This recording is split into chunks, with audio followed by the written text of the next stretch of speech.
Hey there.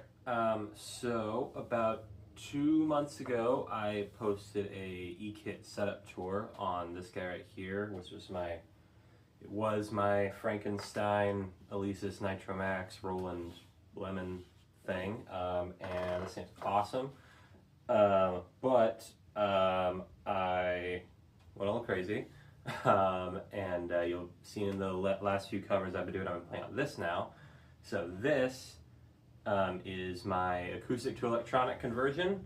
I basically had been playing on the smaller e-kit for a while, and then I switched back over and wanted to play on my acoustic a little bit, and it was huge, you know, and was wondering like, oh my god, I used to play on this all the time. Everything feels so far away. I just got way too used to this, and but I really like. I've really liked playing electronic drums. They're really easy to record. It's quieter, obviously. I just kind of like, even if noise isn't as much of an issue for my household, I like having stuff just in my ears with headphones. So I had watched Justin from Demonic Sweaters and Justin from 65 Drums. And hi, I'm Justin, and I would like to be the third Justin on YouTube to talk about electronic drums. We'll see how it goes. I will switch to handheld camera and show you guys closer up what I'm actually doing here. You guys have heard it in a couple videos by now, and I'm going to keep posting more. So let's just, we'll go through what I did. All right, so here's the setup. I'm going to talk about the acoustic drums first. So this was my my Tama Silverstar, and these are great drums. And you know, I didn't want to do anything permanent to them. I'm not using internal triggers, at least not right now. They're really nice drums. They're all birch. I've had these for probably like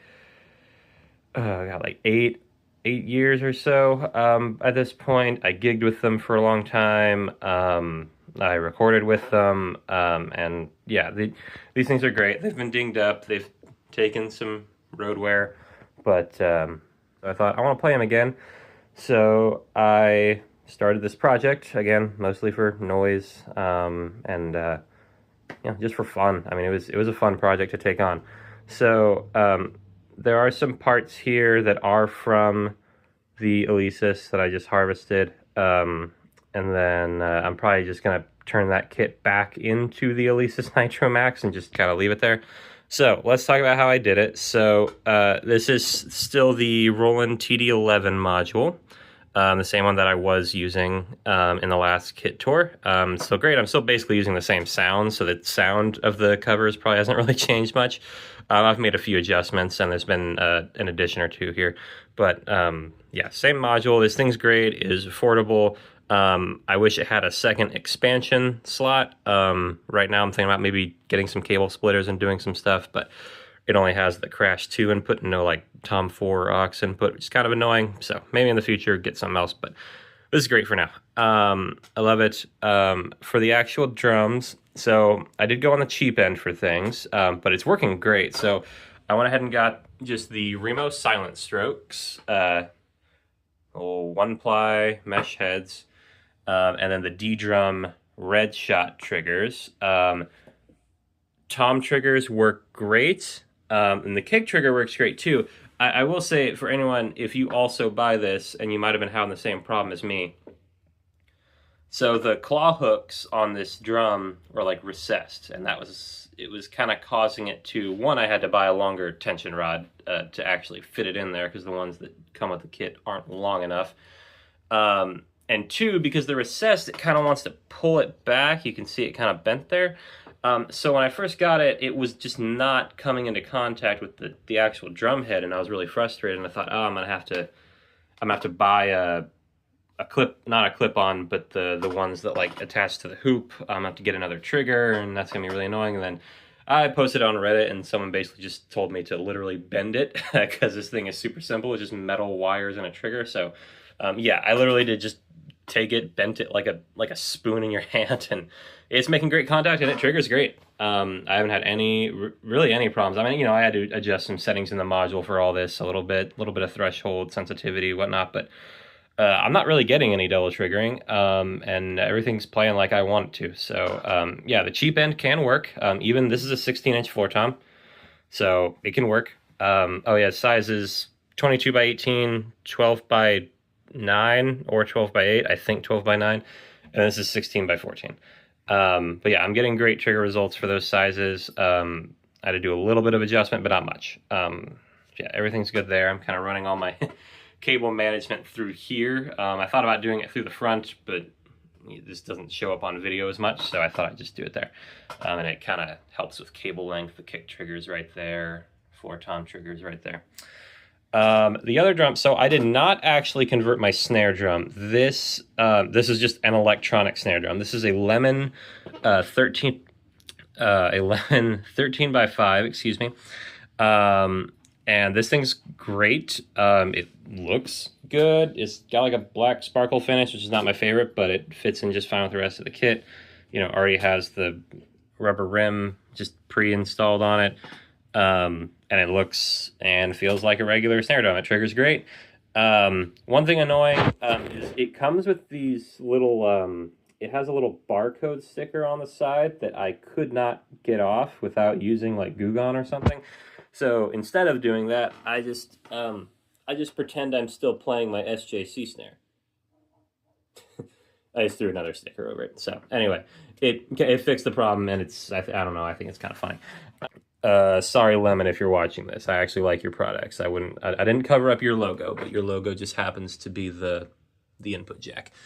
So that's that. I figured that'd be easier. I really didn't want to have any issues with my snare drum of all things, so I just bought an electronic snare.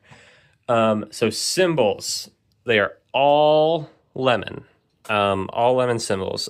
So this is the same hi-hat I was using. This is the 12-inch on the regular hi-hat stand with the plunger style controller, and this thing works great. I have some issues with the clutch. Sometimes it wants to come loose. I mean, it's not, this clutch didn't come with the kit or with the cymbal, but I mean, I can't get the rotation stopper that it came with to really work right or fit on correctly. So it is tightened on enough that it doesn't really move, but that's the only issue I have. Otherwise, this thing works great. It probably could be fixed. Over here is this is the 13-inch Lemon that I was using as my ride cymbal over on the other kit. So I just moved this over. This is now China trash crash style cymbal. And then these three are new. I ordered them from Alibaba for really good price. It's like $200 or so for like 3 big cymbals that all work perfectly. I did have to wait like 3 to 4 weeks, but that was really not that bad for how much money you're saving. So that's where I'd recommend getting your electronic cymbals. They sell these in a pack. So this was a pack of a 15. This is a dual zone 15. This is a triple zone 18. I'm not using the triple zone. I'm just using it as my second crash. So 15, 18, and then a 20-inch ride. So yeah, triple zone ride. This is so awesome. So these are basically, except for the hi-hats, all my normal playing sizes that I already had. I had a 20, a 16, and an 18. This is a 15, but like I don't really notice the difference. So yeah, these things are awesome. It feels like my normal kit. Hardware is just kind of a mishmash of stuff I've gathered throughout the years. These are pearl hi-hat stands and a pearl pedal. I think that's a PDP cymbal stand. Like everything's just stands. One change I did make was I finally converted this into kind of a 3 cymbal stand, which is working really good. I did have the ride on its own, and then I realized that I don't need to do that. And I wish I had come up with this when I was gigging, and it would have made my setup a lot easier. But yeah, so that is pretty much the kit. I guess last little thing, the rubber rims were from, I think it's Pintech. You can just get these on Amazon. So these are pretty easy to install. You have to kind of cut them yourself, at least in my case, because the Ddrum triggers don't really fit over the rim well. couple of things I did have. I was getting double triggering initially, but this was, I basically fixed it in 2 ways. One, you can kind of see in there, I put some stuff on the bottom heads of these drums. So the floor tom has like a pillow in there, and this one just has like a hand towel in there. They're white. You can't really see them on camera very well. At least, I mean, from this angle you kind of can, but in the regular videos you can't see them. So that helped deaden the resonant head, because the reso head is still my regular one. And then I just, in the module, I adjusted threshold and mass time just a little bit, and that pretty much fixed it. I really didn't have any other issues. And the kick drum especially works really great. So yeah, I see mixed reviews of, you know, Remo Silent Stroke, Ddrum red shots, but in my experience, they're working really great. This is more of a Sue thing, but I grabbed the Josh Dunn signature drumsticks from Zildjian. I never really liked using the painted sticks because stuff always came off on like my cymbals and my drum heads and stuff. But since these are electronic drums, they're not getting near as much wear. They're keeping the red.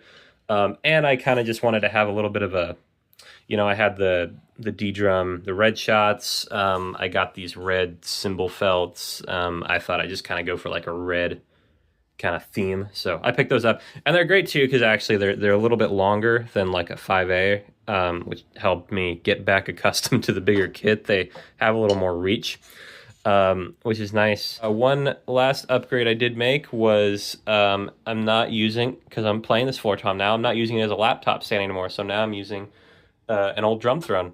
So, you know, we improve every day. Yeah, that should be everything. I have already posted 3 or 4 covers at this point on this kit. I'm probably going to post another one soon. So that's where you can hear this kit being played. You know, let me know if you have any questions in the comments. I loved doing this project. It was really fun, and it's just been a great result. So if anyone else is interested in doing something like this, you know, ask something in the comments. I'll answer you as best I can. I'm not an expert, but you know, I'll do the best I can with what knowledge I have. All right, well, thank you guys so much. I'm going to keep posting some videos on this thing. And yeah, let me know if you have any questions. Thank you.